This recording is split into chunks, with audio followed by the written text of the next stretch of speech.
সুপ্রিয় দর্শক বন্ধুরা, আসসালামু আলাইকুম। পুরো একটা সপ্তাহের কর্মব্যস্ততা শেষ করে ছুটির দিনটাকে সামনে রেখে বৃষ্টি ভেজা এই গহীন রজনীতে যে যেখান থেকে বাস্তব জীবনের গল্প শোনার জন্য আমার সঙ্গে যুক্ত হয়েছেন আমি আপন।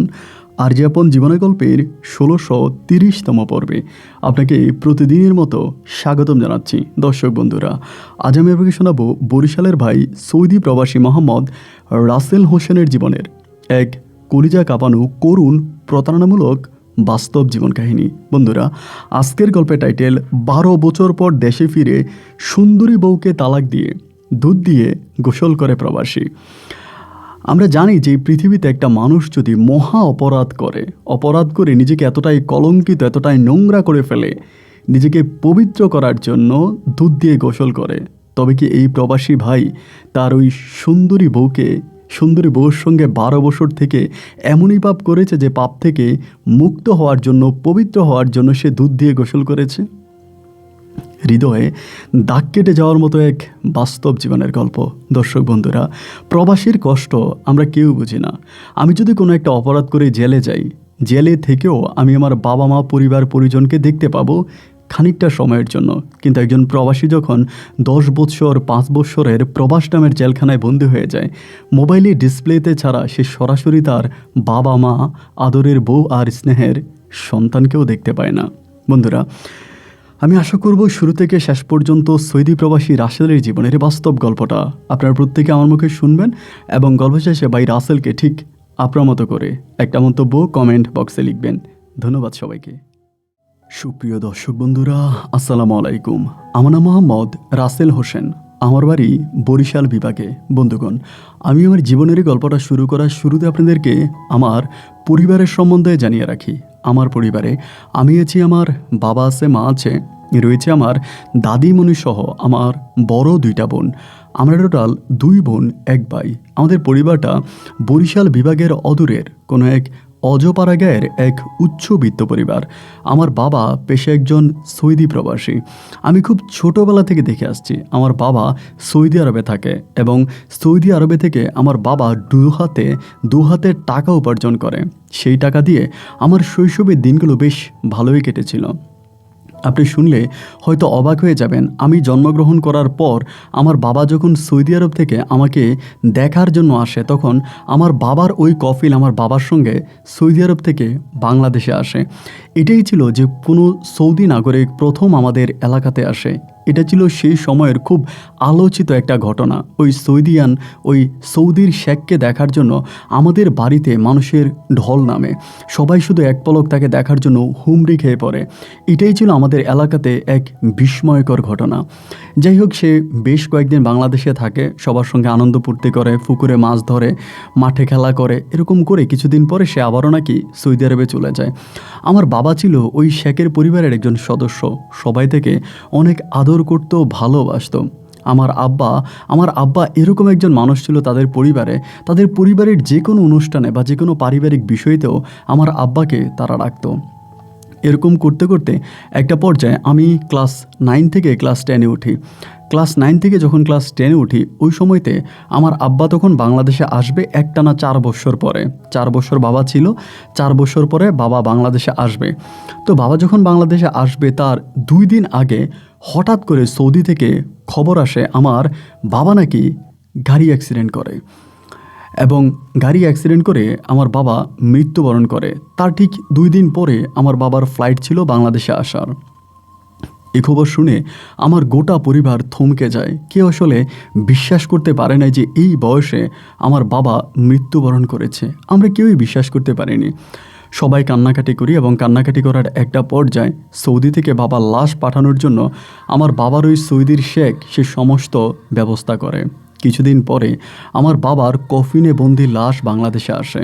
সবচেয়ে অবাক করা ব্যাপার হচ্ছে, বাবার ওই লাশের সঙ্গে সৌদির ওই কফিল আসে। সৌদির ওই কফিলও আমার বাবার লাশের সঙ্গে আসে এবং তিনি আমার বাবার জানাজা পড়ায়। আমার আব্বার কবরে মাটি দেয় এবং আমাদের গোটা পরিবারটাকে ওই শেখ অনেক সাহায্য সহযোগিতা করে। শুধু তাই নয়, তিনি আমার মাকে বলে যায় যে আমি যদি বড় হই আমাকে যেন সৌদি আরবে পাঠায় এবং তিনি তার নিজের সন্তানের মতো সৌদিতে আমাকে রাখবে। এই লোকটা বেশ বয়স্ক ছিল, অনেক বয়স্ক ছিল, এবং তিনি আমার বাবার লাশের সামনে হাউমাউ করে কান্নাকাটিও করেন। একটা পর্যায়ে আমার বাবার মৃত্যুর পরে আমাদের পরিবারটা একেবারে থমকে যায়। আমরা খাবার পাই না, ঠিকমতো থাকতে পাই না। এমন করতে করতে আমি মোটামুটি অনেকটা বড় হই। বড় হওয়ার পরে আমার মা আর আমার বড় বোন তখন ওই সৌদির শেখের সঙ্গে আলোচনা করে, তার সঙ্গে কথাবার্তা বলে, এবং কথাবার্তার একটা পর্যায়ে সে তখন বলে আমাকে সৌদি আরবে পাঠিয়ে দেওয়ার জন্য। আমার মা তখন, আমার খুব বয়স কম, আমার তখনও 18 বছর পূর্ণ হয়নি, তারপরও আমার মা আমার কাগজপত্র ঠিকঠাক করে আমার বয়সটা একটু বাড়িয়ে আমাকে সৌদি আরবে পাঠিয়ে দেয়। আমি সৌদি আরবে চলে যাই এবং সৌদিতে গিয়ে আমি সেই শেখের বাসায় উঠি। ওই শেখ আমাকে এত আদর করতো ভাই, আমি আপনাকে বলে বোঝাতে পারবো না। আমার কোনো কাজই ছিল না, আমি কোনো একটা কাজ করতে গেলে সে আমাকে ডাকতো, আমার সঙ্গে দুষ্টুমি করতো, আমাকে অ্যারাবিক ভাষা শেখাইতো। আমি সৌদিতে যাওয়ার 9 মাস পর্যন্ত এই লোকটা আমাকে অসম্ভব রকমের ভালোবেসেছে এবং 9 মাসে সে আমাকে ড্রাইভিং শিখিয়েছে। আমি মাঝে মাঝে তার বাসার হাউস ড্রাইভার হিসাবে কাজ করতাম। 9 মাস পরে আল্লাহর কি হুকুম, এই লোকটা হঠাৎ করে মৃত্যুবরণ করে। লোকটা অনেক মোটা ছিল, অনেক স্বাস্থ্যবান ছিল এবং খুবই বয়স্ক একজন মানুষ ছিল। সৌদিয়ান হিসাবে সে খুবই কম বয়সে মৃত্যুবরণ করে। তার মৃত্যুর পরেও কয়েকটা মাস আমার বেশ ভালোই কাটে ওই পরিবারে। কয়েকটা মাস আমি কাজকাম করতাম, থাকতাম, কিন্তু কয়েকটা মাস পরেই দেখা গেল যে সৌদিয়ান যিনি মারা গেছে তার মেয়ে তখন আমাকে তাদের বাসায় নিয়ে যায় হাউস ড্রাইভার হিসাবে। আমাকে যখন তাদের বাসায় হাউস ড্রাইভার হিসেবে নিয়ে যায় তখন ওই মেয়েটা শুরু করে আমার উপর এক অত্যাচার। অত্যাচার বলতে কি, আমি তো আসলে সৌদি যাওয়ার পরে এত মাস হয়েছে আমি কখনো এরকম হার্ড কাজ করি নাই, কঠিন কাজ করি নাই, কিন্তু ওই মেয়েটা তার বাসায় নিয়েই আমাকে কঠিন কঠিন কাজ করাতে শুরু করে। ড্রাইভিংয়ের পাশাপাশি গার্ডেন পরিষ্কার করা, ঘরদোর পরিষ্কার করা, কিচেন পরিষ্কার করা, এবং তার মেশনের লোক আছে, মানে বিল্ডিং কনস্ট্রাকশনে কাজ করা লোক আছে, তাদের সঙ্গে আমাকে দিন চুক্তি কাজেও পাঠিয়ে দেয়। আমি এই অত্যাচার আর সহ্য করতে পারতেছিলাম না। আমি ওই শেখের কবরের কাছে গিয়ে মাঝে মাঝে কান্না করতাম। এই শেখ আমাকে এত ভালোবাসতো, কিন্তু তার মেয়ে আমাকে এভাবে নির্যাতন করতে শুরু করেছে। এভাবে দেখা যায় দিন রাত মিলিয়ে আমি কাজ করতেছি, কিন্তু কোনোভাবে আমি ওই কাজের কোনো ফলাফল পাই না। মানে মাস শেষ আমাকে বেতন দেওয়া হয় না। 2 মাস 3 মাস কাজ করার পরে আমাকে 1 মাসের বেতন দেয়। আমি যখন ওই শেখের বেটিকে জিজ্ঞেস করি আমাকে এইভাবে বেতন কেন দেওয়া হচ্ছে, সে বলে আমার বাবা নাকি তাদের এখান থেকে অনেক টাকা নিয়ে গেছে। এরকম বলে আমার বাবা নাকি তাদের এখান থেকে অনেক টাকা নিয়ে গেছে, কিন্তু আমার বাবা কখনোই তাদের এখান থেকে অনেক টাকা নেয়নি। এটা ওনার সম্পূর্ণ মিথ্যা এবং ভ্রান্ত একটা কথা। আমার বাবা যে টাকা বেতন পাইতো তাই নিয়ে যাইত। তবে এটা সত্যি, আমার বাবা বেশ দানবীর একজন মানুষ ছিলেন। নিজের পকেটে যদি 2 টাকা থাকতো তো 1 টাকায় আমার আব্বা কাউকে না কাউকে দান করে দিতেন। কখনোই নিজের ভবিষ্যতের কথা চিন্তা করতেন না। তার সন্তান আছে, তারা কী খাবে, কীভাবে চলবে, এই নিয়ে আমার বাবার কোনো রকমের মাথা ব্যথা ছিল না। আমার বাবা কখনো 2টা টাকা জমায়নি, 2টা টাকার পুঁজি করেনি। যখন যা ইনকাম করেছে তার সবই আমার বাবা 2 হাতে উড়িয়ে দিয়েছে। তো ওই মেয়ে তখন আমাকে 3 মাসে 1 মাসের বেতন দেয়। ঘরে 2টা বোন আছে, যুবতী 2টা বোন। তখনও আমার 2টা বোনের বিয়ে হয়নি। আমার মা আছে এবং দাদি আছে, পরিবারে অনেকগুলো মানুষ। এতগুলো মানুষের খরচ তখন আমি আর বিয়ার করতে পারতেছিলাম না। মা কান্নাকাটি করে, ঠিকঠাক মতো খরচ দিতে পারি না, চলতে পারি না। একটা সময় আমি সিদ্ধান্ত নিলাম যে আমি আর এই বাসায় কাজ করব না। তো আমি যে এই বাসায় কাজ করব না, তাহলে আমি কোথায় যাব? আমি তো তাদের বাসায় কাজ যদি করি তাহলে আমাকে 3 মাসে, 4 মাসে, 1 মাসের বেতন দেয়। তা আমি এই চিন্তা করে একটা বাঙালি লোকের সঙ্গে কথাবার্তা বলি, তিনার আবার হোটেল আছে। তো সে আমাকে বলে আমার হোটেলের পিছনে কাজ করতে হবে, মানে তার যে হোটেল আছে এই হোটেলের পিছনে কাজ করব, এখানে কোনো পুলিশ যায় না, কোনো ঝামেলা নাই। তো সে আমাকে অনেক কম টাকাই বেতন দিবে। তো যদিও বেতন কম দেয় আমার কোনো আপত্তি নেই, কম বেতন দিলেও আমি চাচ্ছিলাম যে তার এখান থেকে বেরিয়ে যাওয়ার জন্য। বাঙালি ওই ভাইয়ের সঙ্গে কথাবার্তা বলে আমি তখন ওই শেখের বেটির বাড়ি থেকে পালিয়ে যাই। পালিয়ে ওই বাঙালির হোটেলে কাজ করতে শুরু করি, তার পিছনে, মানে হোটেলের পিছনে। দুঃখজনক বিষয় হচ্ছে আমি যখন ওই শেখের বাড়ি থেকে পালিয়ে যাই, ওই মহিলা আমার নামে বাংলাদেশি টাকায় প্রায় 3 কোটি টাকার এক মামলা করে দেয়। আমি তার বাসা থেকে গয়নাগাটি এবং তার গাড়ি এটা সেটা নিয়ে পালিয়েছি, এরকমভাবে সে একটা মামলা দিয়ে দেয়। তো মামলাটা খেয়েও আমি তখন ওই বাঙালির দোকানে কাজ করতেছি, বেতন পাইতেছি, বাড়িতে বেতন পাঠাইতেছি। এইভাবে দীর্ঘদিন তার এখানে কাজ করলাম। যেহেতু আমার কাগজপত্র নাই, আমি অবৈধ, দেখা গেল কি সে আমাকে ওভাবে বেতন দেয় না, মানে খুবই কম টাকা বেতন দেয়। যে পরিমাণের পরিশ্রম করি তার 10 ভাগের 1 ভাগের বেতনও কিন্তু সে আমাকে পরিশোধ করে না। একটা সময় চিন্তা করলাম যে না, তার এখানে আর কাজই করব না, আমি তার এখানে আর কাজ করব না, তার এখান থেকেও কাজ ছেড়ে দিব। এই চিন্তা করে ওই হোটেলে কাজ করতে করতে কিছু মানুষের সঙ্গে আমার একটা সম্পর্ক হয়। তো সেই সম্পর্কের খাতিলে আমি একটা অবৈধ কাজ শুরু করি সৌদি আরবে। তো অবৈধ কাজটা কি আমি আপনাকে এটুকুই বলি, এটা আসলে এতটা অবৈধ না যেটা মানুষ খুন করার মতো। কিছু নেশা জাতীয় কাজ আমি তখন শুরু করি সৌদি আরবে। তো আমার কথা হচ্ছে ভাই, আমি যেই টাকার মামলা খাইছি এই ঋণ তো আমি কখনো পরিশোধ করতে পারবো না। আর যদি মোটামুটি কিছু টাকা ইনকাম করতে পারি তাহলে লয়ার ধরে, উকিল ধরে মোটামুটি আমি মামলাটা থেকে বেরোতে পারবো। তো এজন্য আমি রিস্ক নিয়েই তখন ওই কাজটা শুরু করছি। হাইরে ভাই, প্রবাসীর জীবন যে কত যুদ্ধের, এটা বাংলাদেশে বসে থাকা প্রবাসীর আত্মীয় স্বজনরা, পরিবার পরিজনেরা কখনোই বুঝবে না। এই জীবনকে বাজি রেখে আমি তখন এই ব্যবসার সঙ্গে জড়িয়ে পড়ি। এই ব্যবসা করতেছি, তবে আলহামদুলিল্লাহ এই ব্যবসা করার কিছুদিনের মাথায় আমার প্রচুর পরিমাণে টাকা ইনকাম হতে থাকে। 2 হাত ভরে আমি তখন টাকা ইনকাম করি। আমার তখন আর কোনো অভাব রইল না, কোনো অনটন রইল না, কোনো পিছু টান রইল না। আমি 2 হাত ভরে টাকা ইনকাম করতেছি, সেই টাকা মজা মাস্তি করে খরচ করতেছি, ব্যয় করতেছি। খুবই আরাম আয়েসে আমার দিন রাতগুলো কাটতে থাকে। আমি আমার দুইটা বোনকে বিয়ে দিলাম, বাড়িতে টাকা পয়সা পাঠাইলাম, বিল্ডিং উঠাইলাম, বাড়ির বাউন্ডারি ঠিক করলাম। মানে অল্প কিছু দিনের ভিতরে আমি যেন আঙ্গুল ফুলে কলা গাছ, অনেক টাকা ইনকাম করে ফেলি। এভাবে প্রায় 4 বছরের মতো আমি সৌদি আরবে থাকি। আমি তো আর বাংলাদেশে যেতে পারি নাই, কারণ বাংলাদেশে তো আমার আর যাওয়া সম্ভব না। আমার পাসপোর্টও নাই, কোনো কিছুই নাই, এবং খেয়ে আছি মামলা। তো প্রায় 4 বছর পরে একদিন হলো কি, আমার মা আমাকে ফোন দিছিল। মা আমাকে ফোন করে বলে কি যে তার নাকি দুঃসম্পর্কের কেমন একটা মেয়ে, ওই মেয়েটা নাকি এসএসসি পরীক্ষা দিবে। এসএসসি পরীক্ষা দিবে, মেয়েটার নাম হচ্ছে লিমা, এবং এসএসসি পরীক্ষা দিতে কিছু টাকা লাগে। মা আমারে বলে, তোর বাবা তো অনেক মানুষকে সাহায্য সহযোগিতা করতো, আর তুইও তো মানুষকে সাহায্য সহযোগিতা করিস, এখন এই মেয়েটা এসএসসি পরীক্ষা দিবে, তার কাছে তেমন টাকা নাই, তুই কি মেয়েটাকে একটু হেল্প করতে পারবি, কিছু টাকা দিতে পারবি? মা যখন আমার এই কথা বললো, আমি তখন আম্মাকে বললাম যে ঠিক আছে মা, আব্বাও তো মানুষকে দান সরকার করতো, আর আমিও তো কাজটা আসলে অতটা ভালো করি না, খারাপ কাজে করি, তো ঠিক আছে কিছু টাকা দিলে হয়তো জানের কাপ্পারা হবে। এটা চিন্তা করে মারে বললাম যে মা ঠিক আছে, ওই মেয়েটাকে পরীক্ষা দিতে বলেন, এবং পরীক্ষার তার যত খরচ সব খরচ আমি দিব। আমার আম্মা তখন আলহামদুলিল্লাহ আমার কথা শুনে খুব মজা পেল এবং খুব আনন্দিত হলো। একটা পর্যায়ে আমার মা তখন ওই মেয়ের পড়াশোনার সমস্ত খরচ নিয়ে নিল। আমি কিন্তু ওই মেয়েটাকে কখনো দেখিও নি এবং তার সম্বন্ধে কিচ্ছু জানি না। একটা পর্যায়ে আমার টাকায় মেয়েটা তখন এসএসসি পরীক্ষা দেয়। এসএসসি রেজাল্ট আউট হওয়ার পরেই একদিন আমি আম্মার সঙ্গে কথা বলতেছিলাম মোবাইল ফোনে বাড়িতে। কথা বলার সময় আম্মা তখন আমারে বলতেছে কি, মায়েরে বললাম যে মা, তুমি যে কথা বলতেছো তোমার সঙ্গে কে জানি কথা বলে। তা আমাদের ঘরে, আমাদের পাশের ঘরের একটা দাদি থাকে আর আমার মা থাকে, এরা দুজনেই থাকে। তো আমার আব্বা তো মারাই গেছে, আর আমার যেই আপনার বোন দুজন আছে তাদেরকে তো বিয়ে দিয়ে দিছে। তারা খুব বেশি একটা আমাদের বাড়িতে, মানে খুব বেশি একটা আসে না। তো আম্মার সঙ্গে কথা বলতে বলতে কে জানি কথা বলে। তাই মারে বললাম যে মা, তোমার সঙ্গে কথা বলতেছে কি? মা বলে লিমা। তাই আমি বললাম লিমাকে? মা বলে তুই কি ভুলে গেলি, ওই যে মেয়েটারে পরীক্ষা দেওয়ার জন্য তুই টাকা দিছিলি, ওই মেয়েটা। তখন কিন্তু পরীক্ষা শেষ, মানে এসএসসি পরীক্ষা শেষ। আমি আমার মায়ের বললাম, আমি পরীক্ষা দেওয়ার জন্য মেয়েরে টাকা দিলাম, মেয়ে পরীক্ষা দিল, কিন্তু এই মেয়েটা এখন আমাদের বাড়িতে কি করে?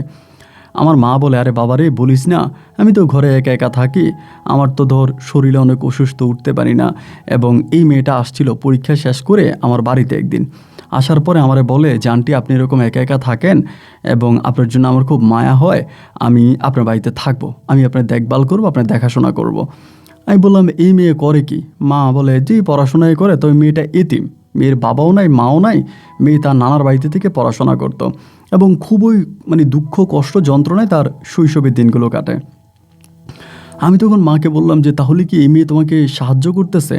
মা বলে হ্যাঁ, এটা বলতে পারিস যে আমাকে একটু সাহায্য সহযোগিতা করতেছে বাবা, আমি তো উঠলে বসতে পারি না, বসলে উঠতে পারি না, কত কষ্টে থাকি, এই মেয়েটা আমাকে একটু সাহায্য সহযোগিতা করে।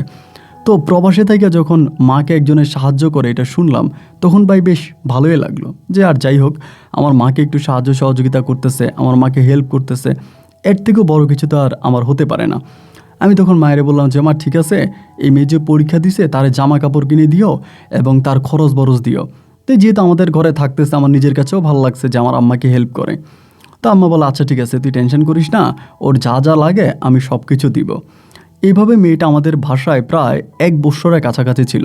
ও এখানে আরেকটা কথা বলে রাখি, মেয়েটা পরীক্ষা কিন্তু ফেল করে, তার রেজাল্ট যখন আউট হয় ও 2 সাবজেক্টে ফেল করে। তো ফেল করার পরেও আমাদের পরিবারেই থেকে গেছে। তো এই ঘটনার প্রায় বছরখানিক পরে আম্মা একদিন আমারে বলতেছে যে রাসেল তুই বাড়িতে আসবি না, মুই তোরে দেখবো না। আমি তখন মায়েরে বললাম যে মা তুমি তো জানো আমি এমন এক মামলা খেয়ে আছি, আমার পক্ষে বাড়ি যাওয়া সম্ভব না।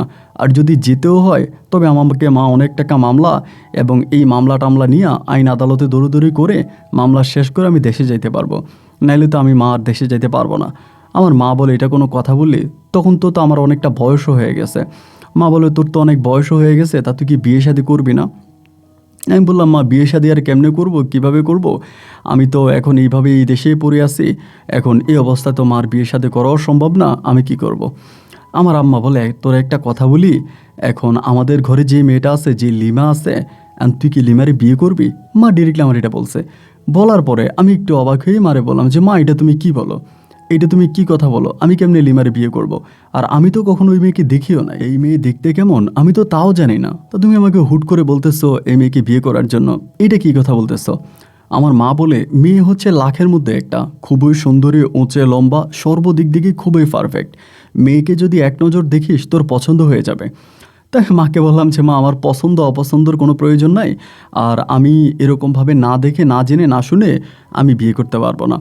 মা আমারে বলতেছে মেয়ে আমার বাড়িতে থাকে, আমার বাড়িতে কাজ করে, আমি তারে দেখি জানি শুনি, এর থেকেও বেশি আর তোর কি জানার বাকি আছে, তুই আর কি জানতে চাস? মানে মোটামুটি মা একটু রাগ করে আমারে বলে। তো বলার পরে আমি তখন মায়ের কথাতে রাজি হলাম না, মানে মাকে ওভাবেই সান্ত্বনা দিয়ে রেখে দিলাম। তার কয়েকদিন পরে আমার বড় বোন তখন আমাকে কল দিছিল। কল দিয়ে আমারে বলতেছে যে রাসেল রে, মা যে বলছে, মা কথাটা খারাপ বলে নাই, এই মেয়েটা যদি না থাকতো তাহলে এতদিনে মায়ের কবরে ঘাস উঠে যেত। এই মেয়েটা মাকে অনেক সাহায্য সহযোগিতা করে, সর্ব বিষয়ে মেয়েটা মায়ের সঙ্গে থাকে। এখন তুই যদি মানে মেয়েটাকে বিয়ে করিস তাহলে খারাপ হবে না, ভালোই হবে। তুই মেয়েটাকে বিয়ে করে সারা জীবনের জন্য মায়ের মায়ের কাছে রেখে দে, এতে মায়ের দোয়াও পাবি। আর মেয়েটা খুবই এতিম, তার এই দুনিয়াতে যাওয়ার মতো কোনো জায়গা নেই, সুতরাং মেয়েটাও একটা ভালো সংসার পাবে, তুই এই কাজটা কর। মোটামুটি মা যখন এবং আমার বড় বোন যখন আমাকে এটা বলছে, আমি তখন একটু মানে চিন্তা ভাবনার মধ্যে চলে গেলাম যে এতদিন তো মানে এতক্ষণ পর্যন্ত তো আমি এটা ওভাবেই চিন্তা করি নাই, ওভাবে ভাবি নাই। কিন্তু আমার বড় বোন যখন বলছে আমি যে আচ্ছা ঠিক আছে তাহলে একটু চিন্তা করি। তো চিন্তা করে দেখলাম কি ভাই, এই যে প্রবাসে আপনার মাথার ঘাম পায়ে ফেলে পরিশ্রম করতেছি, জীবন বাজি রেখে টাকা ইনকাম করতেছি, তার তো একটাই কারণ, বাংলাদেশে মাকে পরিবারকে সুখে রাখা। তো সেই ক্ষেত্রে যদি আমার মা এই মেয়েটার সঙ্গে সুখে থাকে, তাহলে আমি এই মেয়েটাকে বিয়ে করলে আপত্তিটা কোথায়? আমি কিন্তু তখনও মেয়েকে দেখি নাই ভাই, তখন পর্যন্ত কিন্তু দেখি নাই। মাকে তখন বললাম যে মা ঠিক আছে, তাহলে তুমি সব কিছু ঠিক করে আমি এই মেয়েটাকে বিয়ে করব। তখন তো আর আমার দেশে যাওয়া সম্ভব না। তো আমার আম্মা বলে ঠিক আছে। তখন ভাই এই মোবাইল ফোনে আমার মনে হয় আমি আমাদের এলাকাতে সর্বপ্রথম মোবাইলে বিয়ে করি। যদিও এটা আমাদের এলাকার হুজুররা এটার বৈধতা দেয় নাই, হুজুররা বলে এটা বৈধ না, এভাবে মোবাইলে বিয়ে করা এটা বৈধ না, মানে এটা ঠিক না। তারপরও আমার আম্মা হুজুরকে বুঝিয়ে বলে যে আমার ছেলে দেশে আসতে পারতেছে না, তার বিভিন্ন ঝামেলা আছে, এই কারণে আমি মোবাইলে বিয়েটা করাইতে চাই, আপনি অনুমতি দেন। তারপরে হুজুর একরকম আমার মায়ের কথা শুনে অনুরোধে রাজি হয়ে তারপরে এই লিমার সঙ্গে তখন মোবাইল ফোনের মাধ্যমে আমার বিয়ে হয়। তো লিমার সঙ্গে বিয়ে হওয়ার পরে আমি তখন আলহামদুলিল্লাহ আরও অনেকটা সেফ হয়ে গেলাম, যে লিমা আমার মায়ের পাশে আসে, আমার মায়ের দেখভাল করতেছে, আমার মায়ের খোঁজ খবর নিতেছে। আমার ভিতরটায় তখন অনেকটা ভালো লাগলো, অনেকটা শান্তি লাগলো।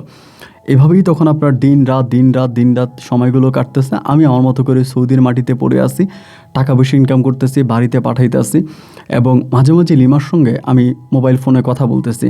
ও আবার খুব সুন্দর করে কথা বলতে পারতো, যদিও পড়াশোনা অত দূর ছিল না, কিন্তু ও যে কথা বলতো, কথা বলার মাঝে এত মাধুর্যতা ছিল, এত মায়া ছিল, এবং খুবই নম্র ভদ্র, খুব সুন্দর করে কথা বলতো। ওর সঙ্গে কথা বললেই না আমার অন্তরটা ভরে যাইতো, মানে খুব ভালো লাগতো। এইরকম করে একদিন 2 দিন 3 দিন 4 দিন করে কথা বলি। তো তখন কিন্তু মোবাইল ফোন আপনার অ্যাভেলেবেল ছিল না, আমাদের ঘরে ওরকম মোবাইল ফোন নাই। আমাদের পাশের ঘরে আমার এক মানে চাচাতো ভাই আছে, ওর নাম হচ্ছে আরিফের মোবাইল আছে।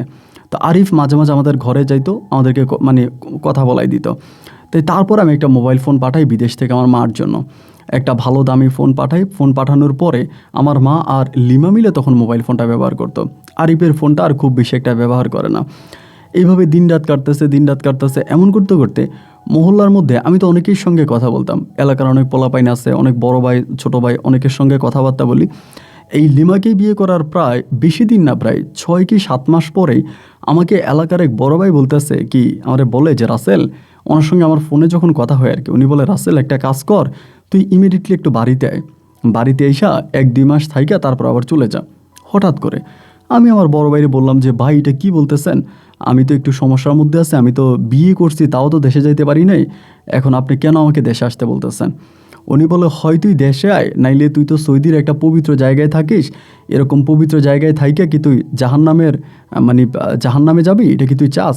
আমি বললাম যে ভাই আপনার কথা তো আমি কিছু বুঝতেছি না, আপনি এগুলো কী বলতেছেন?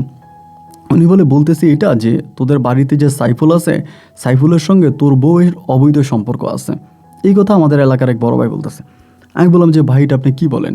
বলে হ্যাঁ, আমরা যা বলতেছি জেনে শুনে বুঝে বলতেছি। সাইফুল প্রতি রাতে তোর বউর সঙ্গে ঘুমায়, তোর বউর সঙ্গে থাকে, এবং এগুলো তো আসলে আমরা মেনে নিতে পারি না, যেহেতু আমরা মহল্লায় বসবাস করি, আমাদের তো একটা দায়বদ্ধতা আছে, যার জন্য তোকে জানাইলাম যে তুই খুব দ্রুত দেশে চলে আয় এবং এগুলা থেকে তুই তোর বউকে সেভ কর। তো কথাটা শুনে মনের মধ্যে বড্ড কষ্ট পাইলাম। আম্মা যেমনি বলছে এমনি বিয়ে করছে, মেয়ের ভালো মন্দ কোনো কিছু খোঁজ খবর নেই নেই, মা যেমনটা চোখ বন্ধ করে বলছে আমিও চোখ বন্ধ করে বিয়ে করছি। তো আমি এই ঘটনার পরের দিন আম্মাকে ফোন দিলাম, ফোন দিয়ে মারে বললাম যে মা, লিমা রাতে কার সঙ্গে ঘুমায়? তো এটা বলার পরে মা বলে কেন আমার সঙ্গে ঘুমায়? আমি আর লিমা তো এক খাটেই ঘুমাই। তো আমি বললাম যে রাতে কি লিমা তুমি ঘুমায় গেলে মানে ঘর থেকে বেরোয়? আমার আম্মা বলে না না না, ও কখনোই ঘর থেকে বেরোয় না। কেন, কী হয়েছে? তো আমার মায়ের কাছেও বলতে আমার লজ্জা লাগতেছে যে আমার মা আবার কি মনে করে। আবার আমাদের আরিফ কিন্তু একমাত্র আমাদের ঘরে যায় আসে, যেহেতু আমাদের ঘরে কোনো পুরুষ মানুষ নাই, আমাদের অনেক বাজার সাজার লাগে, আমার বউ থাকে, আমার মা থাকে, তাদের অনেক খরচ বরচ আছে, তো এগুলো আরিফই করে দেয়, বাজার সাজার থেকে শুরু করে যাবতীয় যা লাগে সব আরিফ করে দেয়। তো এখন আমি মাকে এটা বললে আরিফ যদি আর আমাদের ঘরে না আসে বা কিছু একটা হয় তো কী করবো বুঝতেছি না। তারপরেও ইনিয়ে বিনিয়ে মাকে বললাম যে মা, এমন এমন ঘটনা, লোকালয়ে বনাবনি মানুষ বলা বলি করতেছে যে এমন এমন ঘটনা যে মানে আরিফ নাকি আমার বউর সঙ্গে কোনো একটা অবৈধ সম্পর্ক আছে, তুমি এটা সম্বন্ধে কোনো কিছু জানো কি না? এই কথাটা বলা মাত্রই আমার মা তখন তেলে বেগুনে রেগে ওঠে, খুব ক্ষেপে যায় আমার উপরে। তোরে কে বলছে, তুই কার কাছ থেকে শুনছিস, তুই নাম বল, মানে খুব ঝামেলা করতেছে। আমি তখন মাকে বললাম যে নাম তো আমি বলবোই, তুমি আমার সাথে এরকমটা করো না, আগে তুমি আমারে বলো যেটা সত্য কিনা। আমার আম্মা বলে এটা ডাহা মিশা কথা, এর থেকেও বড় কোনো মিথ্যা কথা হতে পারে না। আমরা এক বাড়িতে থাকি, আমি আমার বৌমাকে নিয়ে সুখে আছি, শান্তিতে আছি, আমার বউয়ের মতো এরকম বউ 8-10 গ্রামে নাই, সে খুব শান্ত, অনেকটা ভালো, এবং এই জন্য মানুষ তোর কাছে উল্টাপাল্টা কথাবার্তা বলে, তুই এগুলো মোটেও বিশ্বাস করবি না, এসব কথা একদমই কানে নিবি না, এগুলো পুরোই মিথ্যা কথা। আমি চিনি না, লিমা আর আমি একসঙ্গে এক খাটে ঘুমাই, হ্যাঁ, আমি তো ঘুম থেকে উঠলে দেখো আমার পাশে শুয়ে আছে, তোকে এগুলো কে বলছে? মোটামুটি আমার আম্মা তখন আমার উপরে খুব ক্ষেপে যায়। আমি তখন মাকে বললাম যে আচ্ছা ঠিক আছে, তুমি রাগারাগি করো না, আমাকে যে বলছে আমি এটা তারে বুঝিয়ে বলবো। না, মা বলতেছে কে বলছে বলার জন্য। যাই হোক, আমি আর আম্মারে কোনো কিছু বললাম না। এরপরে আমি তখন আস্তে আস্তে করে সময়গুলো কাটাইতেছি, বাড়ির মধ্যে পড়ে আসছি। 1 দিন 2 দিন 3 দিন করে সময়গুলো কাটতেছে। এর কিছুদিন পরেই হঠাৎ করে মা বলতেছে যে লিমার শরীর ভালো না, ওরে ডাক্তারের কাছে নিতে হবে। তো যখন বলছে ডাক্তারের কাছে নিতে হবে, আমি তখন বললাম যে কী হয়েছে? তো মা বলতেছে ও শুধু বমি করে। তো মেয়েদের আসলে পেটে বাবু আসলে বা প্রেগনেন্ট হইলে তো এরকম বমি টমি করে। তাহলে আমি একটু সন্দেহ করে মারে বললাম যে মা, ওর কি কোনো সমস্যা কিনা, এরকম কিছু কিনা? মা বলে যে না না না, এগুলো তুই কী বলিস, তুই দেশে না, এরকম হবে কেন, এরকম কিছুই না। তাই বললাম তারপরেও দেখো তো মা বলে যে না না না বাবা, এরকম কোনো কিছু না। মা তখন লিমাকে নিয়ে হসপিটালে গেছে। হসপিটালে যাওয়ার পরেই তো আমি তো আর কোনো কিছু বলি না। হসপিটাল থেকে মা ঘুরে ফিরে আসছে এবং যাওয়ার সময় কিন্তু সাইফুলকে সঙ্গে করে নিয়ে গেছে। সাইফুল, মা আর আমার বউ লিমা, তারা 3 জনে একসঙ্গে গেছে। হসপিটাল থেকে ফিরে আসার পরে আমার মা আমার সঙ্গে কেমন জানি একটু মানে অন্যরকমভাবে কথা বলতেছে। অন্যরকম কি যে মানে কেমন জানি একটু লুকোচুরি করে কথা বলতেছে। তো কথা বলতেছে এই পর্যায়ে আমি তখন করলাম কি, এলাকার আরেক ভাইয়ের সঙ্গে কথা বলি মোবাইল ফোনে।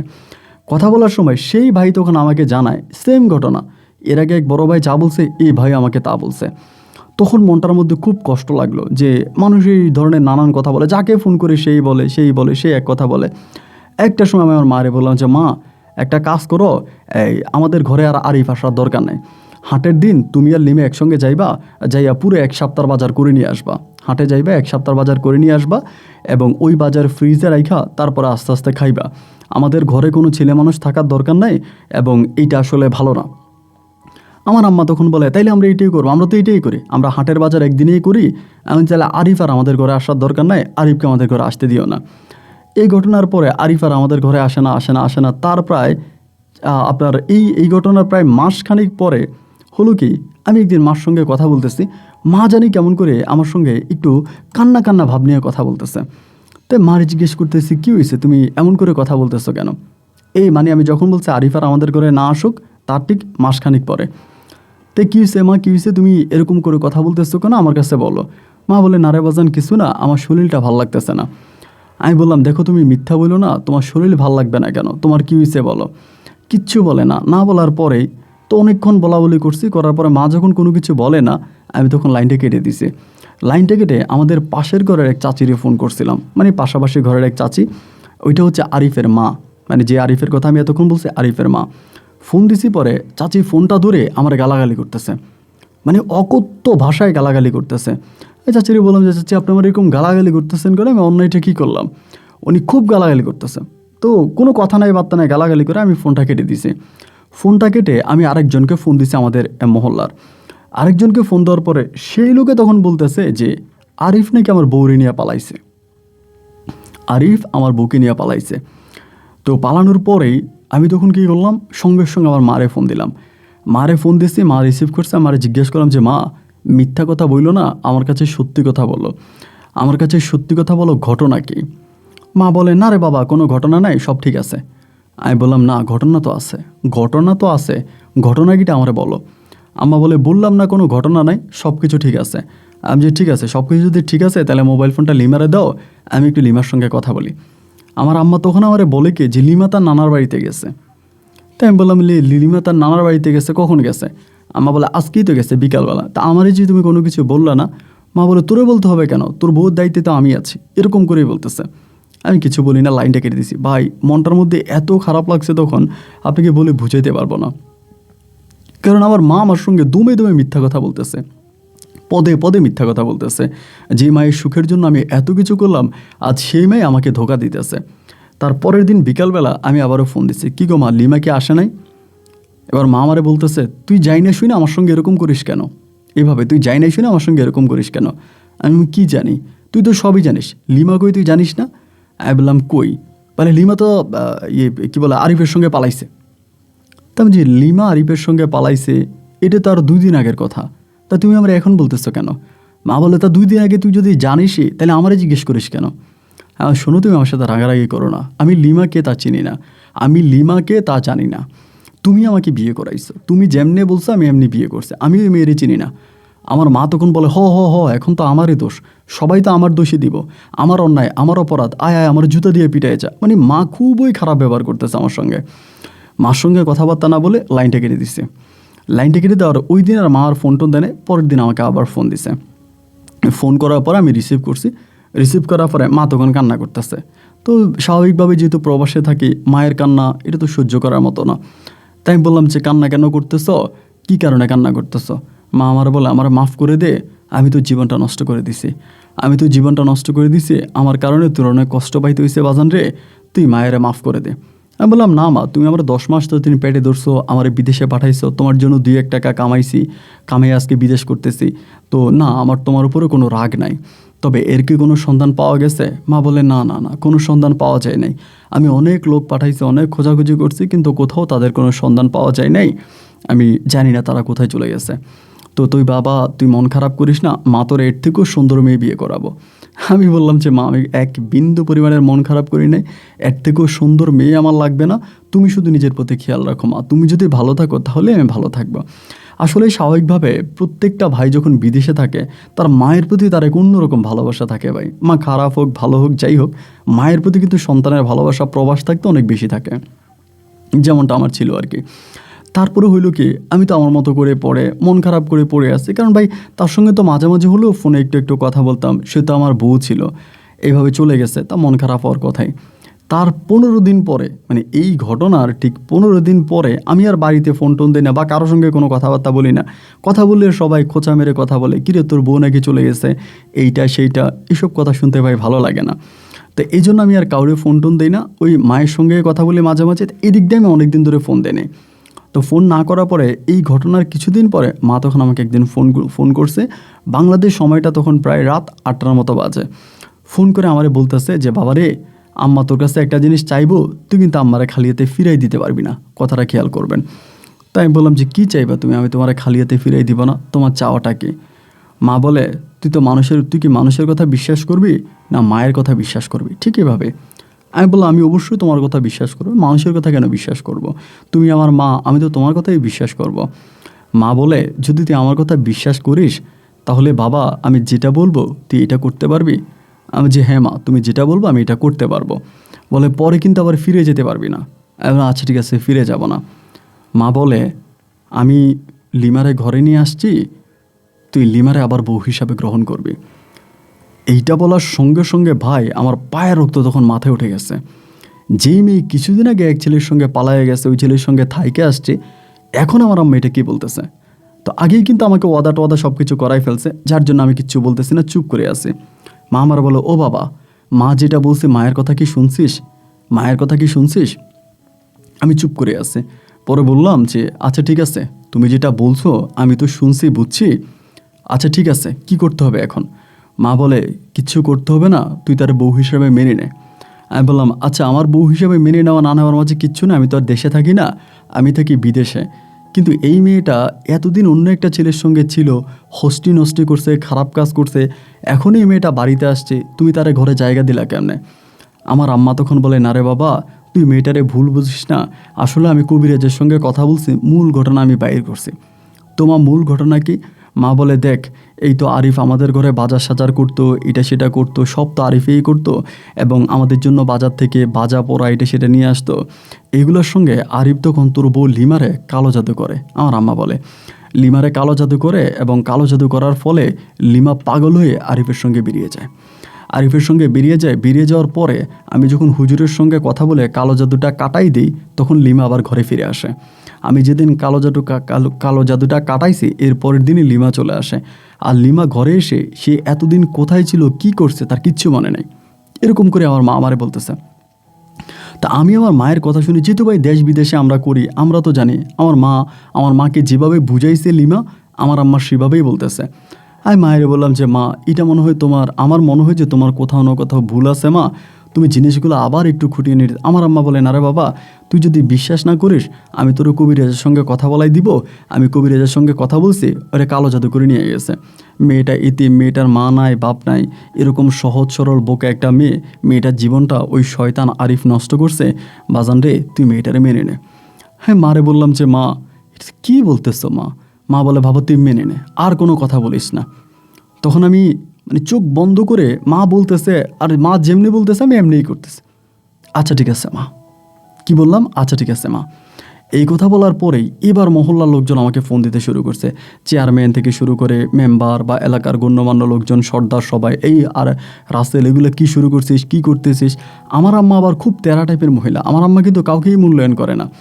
এলাকার লোক যেই যাবে আমাদের ঘরে, আমার আম্মা কাউকে শুনবে না। মানে গ্রামের কিছু বিচার আচার আছে না, আমার আম্মা এগুলো মানে না। আমার আম্মার কথা হচ্ছে, আমি যদি কোনো অন্যায় করি, যান থানায় যান, আমার নামে মামলা করেন, আমি গ্রামের বিচার মানি না। আম্মা সবসময় বরাবরের মতো এরকমই, কোনো ঘটনা ঘটলে আম্মা গ্রামের এগেনিস্টে চলে যাবে, গ্রামের বিচার আম্মা মানবে না। এই জন্য গ্রামের মানুষ আমার মায়ের কাছে গিয়ে কোনো সুযোগ পাচ্ছে না, কোনো চান্স পাচ্ছে না কথা বলার জন্য। যার কারণে সবাই তখন আমাকে ধরছে যে আরিফ, এমন এমন ঘটনা, তুই কিছু একটা কর, তুই এটা কী করতেছিস? তোর মা যা বলতেছে তুই তা করতেছিস, এটা তো পাপ, অন্যায়, তুই এগুলো কেন করিস? মানুষের ফোনের কারণে বাধ্য হয়ে আমি তখন আমার নাম্বারটাই চেঞ্জ করে ফেলি, মানে কারোর সঙ্গে আর যোগাযোগ করি নাই। এইভাবে পড়ে আছি, আর আমি এভাবে পড়ে আছি। এরই মাঝে আবারও আমার আম্মা বাড়িতে আছে। তো কী বুঝা জানি আমার আম্মা একদিন আমারে বলতেছে কি, এই মানে ও বাড়িতে আসার প্রায় মাস তিনিক পরের ঘটনা, আম্মা আমারে বলতেছে যে রাসেল, একটা কাজ কর, তুই যে সৌদি আরব থেকে আসতে পারিস না, এটা ভালো কথা, তুই তো এখানে কোনো একটা ঝামেলায় পড়ছিস, সেই জন্য আসতে পারিস না। এখন বাজান, যদি তুই লিমারে কি সৌদি আরবে নিতে পারবি, এমনি বলে। আমি বললাম যে মা হঠাৎ করে এটা কেন বলতেছে? মা বলে না, তুই কবে আসবি না আসবি, আমার কবে নাতিপুতি হবে, আমার নাতকুর কবে হবে, আমি কবে দেখব, আর কয়কাল বাঁচবো। এখন তুই যদি লিমারে সৌদি আরবে নিতে পারিস তাহলে তুই লিমারে সৌদি আরবে নিয়ে যা, তোর বাচ্চা কাচ্চা হইলে আবার দেশে পাঠিয়ে দিস, আমার আম্মা বলতেছে। তখন আমি বললাম যে আচ্ছা ঠিক আছে দেখি। আমার আম্মার কথাটা কিন্তু আমার ভালো লাগছে। আমিও পরিশেষে এই জিনিসটা আমার আগে মাথায় আসে না, আমি আগে চিন্তা করি নাই। আম্মা বলার পরে আমি তখন জিনিসটা মাথায় ঢুকাইলাম যে আমি তো চাইলে লিমাকে সৌদি আরবে আনতে পারি, যেহেতু আমি যাইতে পারতেছি না, লিমা সৌদি আরবে আসবে, আমার সঙ্গে থাকবে, এটা তো আমার জন্য অনেক ভালো একটা বিষয়। তো আমি তখন আম্মারে বললাম যে আম্মা ঠিক আছে, আমি তাহলে লিমাকে সৌদি আরবে নিয়ে আসবো। তো এখন আমি তো নিজেই অবৈধ, আমার তো কোনো কাগজপত্র নাই, কোনো ডকুমেন্ট নাই, আমি ওকে কেমনে আনবো? তারপরে এক সৌদিয়ানের সঙ্গে কথা বলছিলাম, সে আবার মানে মোটামুটি একটু মধ্যবিত্ত ফ্যামিলির আর কি, একটু বেদুয়া টাইপের। ওর সঙ্গে তখন কথা বললাম, ওরে বললাম যে এমন এমন ঘটনা, আমার বউটারে আনতে হবে, তুই একটা ব্যবস্থা করে দে। ওই আবার আমার কাছ থেকে একটু নেশা টেশা নেয় বা একটু উল্টাপাল্টা খাবার খায়। ওই তখন বলে যে আচ্ছা ঠিক আছে সমস্যা নাই, আমি এটা করে দিব, তুই আমারে এত রিয়াল দিতে হবে। ওর সঙ্গে আমার একটা কন্ট্রাক্ট হয়েছে। তো কন্ট্রাক্টের পরে ও তখন ওর বাসারই একটা কাজের মেয়ের ভিসা তখন বের করে আমার জন্য। বের করলে ওই ভিসাটা আমি তখন বাংলাদেশে পাঠাই, মাকে বলি যে মা তাহলে লিমাকে এবার বিদেশে পাঠিয়ে দাও। লিমাও বিদেশ চলে আসবে, ও মহা খুশি। তা এরপরে আলহামদুলিল্লাহ একটা সময় সব কিছু ঠিকঠাক হলো, লিমা বিদেশে চলে আসছে, মানে সৌদি আরবে আসছে। তো এয়ারপোর্টে আমি যখন তারে দেখছিলাম, আমি বিশ্বাস করতে পারতেছিলাম না যে আমি এটাই আমার বউ। যদিও অনেক মানুষ আছে দেখবেন কি, যে একটা দেখতে সুন্দর না কিন্তু ক্যামেরায় তো অনেক সুন্দর। অনেকে আছে বাস্তবে সরাসরি দেখতে সুন্দর না কিন্তু ক্যামেরায় ছবি উঠালে ক্যামেরার ফেসটা অনেক সুন্দর। আবার কেউ কেউ আছে দেখতে খুবই সুন্দর কিন্তু যখন আপনি ছবি উঠাবেন তখন কিন্তু তারা সুন্দর লাগে না। তো আমাদের লিমা হচ্ছে এমন একটা মেয়ে যাকে ধরেন আপনি ক্যামেরায় কোনো ছবি উঠালে তারা ভালো লাগে না, চেহারা বাঁকা টাকা এমন তেমন লাগে, কিন্তু যদি আপনি সরাসরি তাকে দেখেন পছন্দ করে ফেলবেন। তো আমি দেখলাম যে সরাসরি সে খুবই সুন্দরী। আলহামদুলিল্লাহ, যাই হোক, যেহেতু সৌদি আরবে চলে আসছে, আমি তারে নিয়ে সংসার করব। অতীতের সব বাদ, ও কী করছে না করছে, ও কোথায় ছিল না ছিল, এগুলো আমি আর কোনো কিছুই খুঁজবো না, ওরে নিয়ে আমি সংসার করব। ওরে ঘরে নিয়ে গেছি, বাসায় নিয়ে গেছি, নিয়ে ওরে বুঝাইছি শোনাইছি যে দেখো এইভাবে জীবন কাটতে পারে না, তুমি একটু ভালো লাইনে আসো, এগুলো কইরো না, ভালো হয়ে যাও এবং সংসারে থাকো। তো আলহামদুলিল্লাহ ভাই, সৌদি আরবে আসার পরে ও যথেষ্ট ভালো হয়ে গেছে। 5 ওয়াক্ত নামাজ কালাম পড়তো, দিনের পথে চলতো, মানে ওর অতীতে যত খারাপই ছিল সব খারাপই মোটামুটি মুছে গেছে, আমি এটাই মনে করছিলাম। পরে আলহামদুলিল্লাহ আমাদের ঘরে একটা কন্যা সন্তান হয়েছে, ও সৌদি আরবে আসার পরে আমার একটা মেয়ে হয়েছে। আর মেয়েটাও দেখতে লিমার মতো বেশ সুন্দরী হয়েছে, অনেকটা সুন্দর। আমার মেয়েটাকে আমার অনেক ভালো লাগছে। মেয়েটা হওয়ার পরেই তখন আমি সৌদি আরবে পড়ে আছি, আলহামদুলিল্লাহ ভালোভাবেই আছি, লিমা, আমি, আমার মেয়েটা। এভাবে আমার মেয়েটার বয়স তখন প্রায় 1.5 বছরের কাছাকাছি, তখনও মায়ের বুকের দুধ খাইতো। 1.5 বছরের সময় আমি লিমাকে যেই ঘরে আনছিলাম, মানে যেই আমার এই বিষয়টা বানাই দিছিল, ওই বলতেছে ওর যে কাজের মেয়েটা ছিল ওই কাজের মেয়েটা নাকি চলে গেছে। ওর একটা কাজের মেয়ে ছিল, এটা চলে গেছে। এখন আমারে বলতেছে যে, আমারে বলে রাসেল, তোর বউ যদি এমনি এমনি প্রতিদিন অন্তত আধা ঘন্টা বা 1 ঘন্টা করে আমার ঘরে কাজ করে, আমি টাকা দিব, এইভাবে আমারে বলে। তখন আমি না রাজি হই না, আমি বলছি যে না, আমার দরকার নাই, কারণ ভাই আমি তো টাকা পয়সা ভালোই কামাই, আমার তো এত লোভের দরকার নেই, আমার বউরে দিয়ে আরেকজনের ঘরে কাজ করাবো, আমার তো এগুলো দরকার নেই। তাই ওরে বললাম যে না না, আমি আর বউরে আমি দিব না, ওরা তো আমি মাসে মাসে ফয়দা দিচ্ছি, আমার বউ যেহেতু আমার কাছে থাকতেছে। তারপর আমার বউরে আমি ঘরে এসে বললাম যে লিমে এমন এমন ঘটনা, আমার তোমার কফিল এমনি এমনি বলতেছে। লিমা তখন আমার বলে, দেখেন আমার ঘরে বসে থাকতে থাকতে দম বন্ধ হয়ে আসতেছে, আমার ভালো লাগে না, আমি অনেক মোটা হয়ে গেছি, কিন্তু অনেক স্বাস্থ্য বেড়ে গেছে, অনেক মোটা হয়ে গেছে। তো বলো অনেকটা মোটা হয়ে গেছি, যদি ওই সৌদিয়ার ঘরে গিয়া কাজ টাজ করি তাহলে শরীরটাও কমবে, মনটাও ভালো লাগবে, আমি সৌদিয়ানের ঘরে গিয়া কাজ করতে চাই। আমার বউ লিমা তখন আমাকে এটা বলতেছে। আমি বললাম ধুরু, তুমি এটা কি বলো, তুমি কাজের মেয়ের কাজ করবা? ও বলে আমার বিষয়টা তো কাজের মেয়ের, আমি করব, আপনি আমারে পাঠান। তাই আমি ওরে মানা করছি, তারপরও আমার মানা শোনে নেয়, ও বলতেছে ও যাবে। যেহেতু জোরাজোরি করতেছে, একটা পর্যায়ে আমি বললাম যে ঠিক আছে, তোমার যদি এতই যাইতে ইচ্ছে করে তাহলে তুমি যাও। এবার আমি সৌদির ঘরে ওরে পাঠাই দিলাম, ও প্রত্যেকদিন 1 ঘন্টা করে ওখানে কাজ করতো। তো আমার মেয়েটা তো আমার কাছেই থাকতো, আর আমার যে ব্যবসা ওইটা আমার ঘরের মধ্যেই ব্যবসা, আমার ঘরের বাইরে যাইতে হয় না, আমার ব্যবসা সব ঘরের মধ্যে আমার ব্যবসা, আমি ঘরে থাকতেছে, আমার মেয়েটা আসতেছে আমার সঙ্গে থাকতেছে, তো মোটামুটি সব কিছু ঠিকঠাক, কোনো সমস্যা নেই। ও থাকতেছে, ও যাইতেছে, এরকম করে করে প্রায় 1 বছরের মতো ও ওই সৌদিয়ানের বাসায় কাজ করছে। মানে 1 ঘন্টা করতো, 2 ঘন্টা করতো, 3 ঘন্টা করতো, এরকম করতে করতে একটা সময় আমার বউ আমার ঘরে এসে বলতেছে যে তোমার একটা কথা বলি, আমি একটা খবর পাইছি তোমার ওই সৌদিয়ানরা নাকি এই ইয়েতে যাবে, এই কি বলে জার্মান যাবে, তোমার ওই সৌদিয়ানেরা নাকি জার্মান যাবে। এখন এমন এমন ঘটনা, তারা নাকি সবাই অল ফ্যামিলি জার্মানে যাবে। আমি বললাম যে আচ্ছা ঠিক আছে। তো বলে যে একটা কাজের মহিলা আছে ওইটারে নিয়ে যাইতো, এখন ওইটার মেডিকেল করছে, মেডিকেলে ওইটা নাকি আনফিট না কি জানি কি সমস্যা হয়েছে, এই কারণে ওইটারে নিতে পারবে না, তারা এটা বলা বলি করতেছে, আমারে তাদের সঙ্গে পাঠাই দাও। এই কথা আমার বউ লিমা আমারে বলতেছে। তো ওই শেখ বলতে সে আর কি, সে তো আসলে মিডল ক্লাস লাইফের, এবং তার মেয়ের জামাই, তারা কিন্তু সবাই জার্মান থাকে। তো যেহেতু সৌদিয়ান, এখন সে যাইতেছে, আমার বউ তখন আমার এটা বলছে। বলার পরে রাতের বেলা আমার তখন ওর সঙ্গে দেখা না, আহমেদ এমন এমন ঘটনা যে তুই নাকি জার্মান যাবি। বলো হ, আমি তো জার্মান যাব, এমন এমন ঘটনা, আমি আমার এই ইয়ে নিয়ে যাব, আমার বউ যাবে, আমি যাব, এবং আমার তো একটা কাজের মেয়ে যাওয়ার কথা ছিল, মেয়েটার ভিসা হয় নাই, মেয়েটাকে নিব না, আমরা দুজনেই যাব। তখন আমি বললাম যে একটা কাজ কর, আমার বউরে নিয়ে যা। ও বলে তোর বউরে নিয়ে যাব? আমি বললাম হ্যাঁ, আমার বউরে নিয়ে যা, আমার বউ তোর সঙ্গে যাবে, আবার চলে আসবে। তখনও আমাকে বলতেছে চলে আসবে তো? আমি বললাম হ্যাঁ চলে আসবে। বলে যদি চলে না আসে তাহলে কিন্তু আমি বিপদে পড়বো, ও কিন্তু চলে আসতে হবে। আমি বললাম হ্যাঁ ও চলে আসবে। বলে তাহলে ঠিক আছে, তোর বউয়ের পাসপোর্ট সব কিছু তো তোর কাছে, আমারে দিয়ে, আমি ওর ভিসা লাগাই দিই। রাতের বেলা আমি তখন লিমারে বললাম যে লিমা এমন এমন ঘটনা, এখন তুমি কি বলো? লিমা বলে আমি গেলে আসবো না। কি বলে আমি গেলে আসবো না? তাই আমি বললাম কি তুমি গেলে আসবে না? ও বলে তুমি জানো, তুমি তো বোকা, তুমি বুঝো না, জার্মান অনেক অনেক ভালো দেশ, অনেক উন্নত দেশ, ইউরোপের দেশ, ওখানে অনেক টাকা পয়সা আছে, আমি ওখানে গেলে আর আসবো না, আমি ওখানে থেকে যাব। তাই আমি বললাম তুমি ওখানে থেকে গেলে তো সৌদিয়ান তোমাকে নিবে না। বলে তুমি তার সাথে এইভাবেই কন্ট্রাক্ট করো, আমার গিয়া যাতে ওখানে ছাইড়া দেয়, আমি ওইখানে থাকবো। আরে কিরে পড়ছে আরেক ঝামেলা।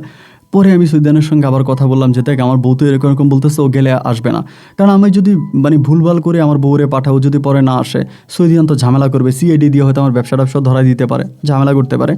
এই জন্য সরলভাবে আমি সৌদিয়ানরে জানাই দিলাম যে আমার বউ তো এমনি এমনি গেলে ও আর আসবে না। সৌদিয়ান বলে তোর বউ যদি না আসে তাহলে তো আমি ঝামেলায় পড়বো, আমার মেয়ের জামাই তা তো ঝামেলায় পড়বে। আচ্ছা ঠিক আছে, আমি তারপরেও কথাবার্তা বলি, দেখি নেওয়া যায় কিনা। এর কয়েকদিন পরেও আমারে বলতেছে নিতে পারি, একটা শর্ত আছে। কে বলে? সৌদিয়ানে। আমি যে কী শর্ত? বলে শর্ত হচ্ছে এটা, আমার টাকা দেওয়া লাগবে। ওই সময় কিন্তু টাকার অনেক দাম, তারপরও সে আমার বলে তারে 10 লক্ষ টাকা দেওয়া লাগবে। যদি 10 লক্ষ টাকা আমি তারে দিই তাহলে সে আমার বউরে নিয়ে যাবে, গিয়ে ওইখানে ছেড়ে দিয়ে তারা চলে আসবে। আমি তখন লিমারে জানালাম যে লিমা এমন এমন ঘটনা, ও তো 10 লাখ টাকা চায়। আমার বউ তখন আমারে বলতেছে 10 লাখ টাকা হলে 10 লাখ টাকা, তুমি ওরে বলো আমার নিয়ে যাওয়ার জন্য, আমি পরে তোমার টাকা তোমার পরিশোধ করে দিব। তাহলে আমি বললাম যে এটা তুমি কি বলো, 10 লাখ টাকা দিয়ে তুমি সৌদিয়াতে যাবা, ওইখানে গিয়ে তুমি 10 লাখ টাকা কীভাবে কী করবা? ও বলতেছে না না না, তুমি প্লিজ আমারে পাঠাই দাও, আমি যাব। এইভাবে ও তখন জোরাজুরি করতেছে আমার সঙ্গে। জোরাজুরি করার পরে আমিও তো তখন টাকা পয়সা ইনকাম করি, তখন আমি নিজেও চিন্তা করলাম, আবার অনেকের সঙ্গে আলোচনা করলাম। অনেকেই বলে ও যদি জার্মান যাইতে পারে, ওইখানে গিয়া যদি ওর ডকুমেন্ট কাগজপত্র হয়, আমিও জার্মানে চলে যেতে পারবো, এবং আমি তো আর এই দেশে থাকতে পারবো না। এরকম আমি একটা চিন্তা ভাবনা করছি যে ঠিক আছে তাইলে আমি পাঠাবো। বাড়িতে কিন্তু আর কোনো কথাবার্তা নাই, কোনো যোগাযোগ নাই। এরকম করে আমি তখন 10 লক্ষ টাকা খরচ করে, সে সময়কার 10 লক্ষ টাকা বর্তমান সময়ে অনেক টাকা, এই 10 লক্ষ টাকা সৌদিয়ানকে দিলাম। দেওয়ার পরে সৌদিয়ান তখন আমার বউ লিমার পাসপোর্ট জমা নিছে। আলহামদুলিল্লাহ একটা সময় লিমার জার্মানিতে ভিসা লেগে যায়। জার্মানিতে লিমার ভিসা লাগে, এরপরে জার্মানিতে লিমা আর ওই যে তারা দুজনে, তখন তারা তিনজনে, আমার বউ আর ওই সৌদিয়ান আর সৌদিয়ানের বউ, তারা তিনজন তখন জার্মান যায়। তো জার্মান যাওয়ার পরে লিমা আমার সঙ্গে কথাবার্তা বলে, আমিও ফোনে কথাবার্তা বলি সৌদিয়ানের সঙ্গে। সৌদিয়ান তখন আমারে বলে যে তোর বউ এখন কি করবে, এখানে রাইখা দিলে তোর বউ কই যাবে, কই থাকবে? তা আমাদের এলাকারই এক ভাই আছে আর কি, আমার পরিচিত, উনি আবার থাকে হচ্ছে আপনার ফ্রান্সে, আমাদের মহল্লারই এক বড় ভাই থাকে হচ্ছে ফ্রান্সে। উনি আবার ফ্যামিলি বউ বাচ্চা সবাইকে নিয়ে থাকে। তারাই আমি তখন জানালাম যে ভাই এমন এমন ঘটনা। উনি বলে না না না, আমি আনতে পারবো না, আমি এখানে খুব ঝামেলায় আছি, আমি ফ্রান্সে খুব ঝামেলায় আছি, আইনি ঝামেলায় আছি, এখন আমি আপাতত তোর বউর ওখান থেকে আনতে পারবো না। উনি এক কথায় মুখের উপরে মানা করে দিল, উনি নেবে না। তারপর আমি লিমারে জানালাম যে তুমি কই থাকবা, কি করবা? লিমা বলে তুমি চিন্তা করো না, আমি এখানে সেটেল হয়ে যেতে পারবো, আমি ওখানে সেটেল হয়ে যেতে পারবো, তুমি এটা নিয়ে ভাইবো না, তুমি আমার মেয়েটার প্রতি খেয়াল রাখো, আমার মেয়েটার দেখাশোনা করো। মেয়ে কিন্তু রাইখা গেছে দেশে, মেয়ে আমার কাছে আছে, সৌদিতে রাইখা গেছে। এই কথা বলার পরে তখন আবার এরা চলে আসছে, ওরা সবাই চলে আসছে, সৌদিয়ান আর সৌদিয়ানের বউ চলে আসছে, লিমা ওখানে থেকে গেছে। তো আমি লিমার সঙ্গে কথাবার্তা বলি, তুমি কই আসো না আসো আমি তো জানি না, অচিন একটা দেশ, কারে চিনো কারে জানো কেমনে থাকতেছো। ও বলে তুমি একদমই টেনশন করো না, আমি একদম ভালো আছি, আমি সব কিছু ঠিক আছে আমার, তুমি চিন্তা করো না। এইভাবে প্রায় বৎসরখানিক পর্যন্ত আমার খবর নেয়, মেয়ের খবর নেয়, আমাদের সঙ্গে কথাবার্তা বলে। বৎসরখানিক পরে হলো কি আস্তে আস্তে আস্তে আস্তে করে আমার সঙ্গে ও যোগাযোগ কমাই দিছে। আমি ফোন দিলে আমার ফোন ধরে না, আমার সঙ্গে কথা বলতে চায় না, মানে আমাকে এক নম্বর ইগনোর করতেছে, ইগনোর করে, ফোন দিলে ইগনোর করে, অবহেলা করে। এই কী ব্যাপার, তুমি আমার অবহেলা করো কেন, আমার ইগনোর করো কেন? না, ও আমার সঙ্গে কথা বলতে চায় না, আমি ফোন দিলে কথা বলতে চায় না, মানে খুব খারাপ একটা পরিস্থিতি তখন তৈরি হয়েছে। খারাপ একটা পরিস্থিতি তৈরি হয়েছে, তা কি করব না করব কোনো কিছুই বুঝতে পারি না। একটা সময় ওই আমার সাথে যোগাযোগ পুরোপুরি বিচ্ছিন্ন করে দিল। মেয়েটা কিন্তু তখনও আমার কাছে। এই মেয়েটা কান্নাকাটি করে মেয়েটারে রাখতে পারি না। একদিন রাস্তার মধ্যে এই লিমা সৌদিতে আপনার এই জার্মান চলে যাওয়ার পরে রাস্তার মধ্যে একদিন একটা সৌদিয়ান মহিলা দেখছে আমার মেয়েটারে খুব কান্না করতেছে। দেখার পরে সৌদিয়ান মহিলা আমার জিজ্ঞেস করে এটার মা কই। তাই আমি বললাম যে ওর মা এমনি এমনি কাজের মেয়ের বিষে আসছিল, আইসা জার্মান চলে গেছে আর আসে নাই। তাই বলে তুই মেয়েটারই নিয়ে দেশে চলে যা, ওই মহিলা বলতেছে। আমি বললাম যে দেখ দেশে যাব কেমনে, আমি এক সৌদিয়ানের বাসায় কাজ করতাম, ওই মহিলা আমার নামে এমনি এমনি মামলা দিছে, আমার নামে এত কোটি টাকার মামলা। তা আমি কিন্তু ভাই জানি না যে এই মহিলা যে আবার অ্যাডভোকেট, মানে আমি এখন যার সঙ্গে কথা বলতেছি সে অ্যাডভোকেট। ওই আমারে বলে মেয়েটারে দেখে, আমার মেয়েটা খুব সুন্দর ছিল, তো মেয়েটারে কোলে নিছে, কোলে নিয়ে বলে আমি তো অ্যাডভোকেট, আমি তোর মামলা লিয়া লড়বো, তুই আমার কাগজপত্র জমা দে। আল্লাহর কি হুকুম আর কি, আল্লাহ হয়তো মেয়ের উসিলায় আমার একটা ভালো দিন দেবে। আমি আমার কাগজপত্রগুলো তখন এই সৌদি মহিলাকে দিলাম। দেওয়ার পরে ওই তো অ্যাডভোকেট ছিল, ও তখন এগুলো নিয়ে নাড়াচাড়া করতেছে। করতে করতে একটা পর্যায়ে ও তখন বলতেছে যে আমি তোরে জামিন করাই দিব। তো কেমনে ও তখন সব কিছু ঠিক করে আলহামদুলিল্লাহ অল্প সময়ের ভিতরে আমার এই মামলা তখন ডিসমিস করে দিছে। মামলা ডিসমিস করে আমার পাসপোর্ট আমার কাছে ফিরে আসছে, অ্যাম্বাসির মাধ্যমে পাসপোর্ট পাইছি। পরে আমার বলে তুই দেশে যা, বাবুটার এইভাবে কষ্ট দিস না, মেয়েটার এইভাবে কষ্ট দিস না, তুই দেশে চলে যা। তাই আমি বলছি যে আচ্ছা ঠিক আছে সমস্যা নেই, আমি দেশে চলে যাব। তখন পর্যন্ত কিন্তু লিমার সঙ্গে আমার কোনো রকমের কোনো যোগাযোগ নাই। যা টাকা ঢুকে কিছু ছিল নিজের কাছে, লিমারে দেওয়ার পরও যে টাকাগুলো ছিল সেই টাকাগুলো দিয়েই আমি তখন বাংলাদেশে চলে গেছি। যাওয়ার পরে প্রায় আপনার কী জানি বলে, আমি যখন বাংলাদেশে গেছি তখনও প্রায় বহু বৎসর, প্রায় 12 বৎসরের কাছাকাছি আমি বাংলাদেশে গেছি মেয়েটারে নিয়ে। যাওয়ার পরে আমার আম্মা তখন কান্নাকাটি করে, সবাই কান্নাকাটি করতেছে, যে আসলে স্বাভাবিকভাবে এত বছর পরে দেশে গেছি, কখনো দেশে যাইতে পারবো এই চিন্তা ভাবনাও ছিল না। অথচ মেয়ের উসিলায় আল্লাহ আমাকে দেশ পর্যন্ত নেওয়া হয়েছে। দেশে যাওয়ার পরে আমার আম্মা তখন আমারে বলে যে তোর বিয়ে শাদী করাবো, তুই বিয়ে শাদী কর। আমি বলছি না মা, আমি তো বিয়ে শাদী করবো না, আমি তো লিমারে বিয়ে করছি। লিমার জার্মানিতে কি হয়েছে আমি এই পর্যন্ত ওর কোনো খবর পাইলাম না। ওই কি করছে না করছে আমি তো এগুলো কিছু কইতে পারি না মা। আমার মা বলেন না আমি তোরে বিয়ে করাবো, তুই বিয়ে কর। চাপ দিছে। চাপ দেওয়ার পরে আমি বিয়ে করতে রাজি হই না। তারপরেও মা একরকম জোরাজোরি করে, আমাদের এলাকারই এক মেয়ে নাম হচ্ছে সালমা, ওই মেয়ের আগে একটা বিয়ে হয়েছে, স্বামী মারা গেছে, ডিভোর্সি, মানে স্বামী মারা গেছে আর কি। তা ওই মেয়েটার তখন আমার আম্মা আমারে বিয়ে করায়। আমি বিয়ে করতে চাই না, তারপরেও জোর জবরদস্তি করে করায়। সে পর্যন্ত লিমা কি বেঁচে আছে না মরে গেছে না কি হয়েছে না হয়েছে আমি তার কোনো কিছুই জানি না, টোটালি জানি না। তারপরে সালমাকে বিয়ে করলাম। সালমাকে বিয়ে করার পরে সালমা তখন আমার মেয়ের নাম ছিল হচ্ছে লামিয়া। আমার মেয়ে লামিয়ারে তখন খুব আদর করতো, আমার মেয়েটারে খুব আদর করতো, কোলে নিত, আদর করতো। একেবারে মেয়েটা যে এতিম, তার যে মা নাই, এই জন্য লামিয়া তারে প্রচণ্ড রকমের আদর করতো। আমি এই সালমাকে বিয়ে করার প্রায় 2 বছর কেটে গেছে, চিন্তা করেন। সালমাকে বিয়ে করার 2 থেকে 2.5 বছর পরে হঠাৎ করে আমাদের গ্রামেরই এক মেয়ের মাধ্যমে আমার এই লিমার সঙ্গে আবারও যোগাযোগ হয়। আমি লিমার সঙ্গে কথা বলতে চাই না, ওই আমাকে ফোন দেয়, ফোন করে আমাকে বলে যে আমি কিন্তু তখন পর্যন্ত লিমারে ছাড়ি নাই, লিমার সঙ্গে আমার কোনো ছাড়াছাড়ি হয় নাই, কোনো তালাক হয় নাই, কোনো ডিভোর্স হয় নাই, কিচ্ছু হয় নাই। ওই যেহেতু মোবাইলে বিয়ে হয়েছে তখন এটা বিয়ে রয়ে গেছে ওই পর্যন্তই।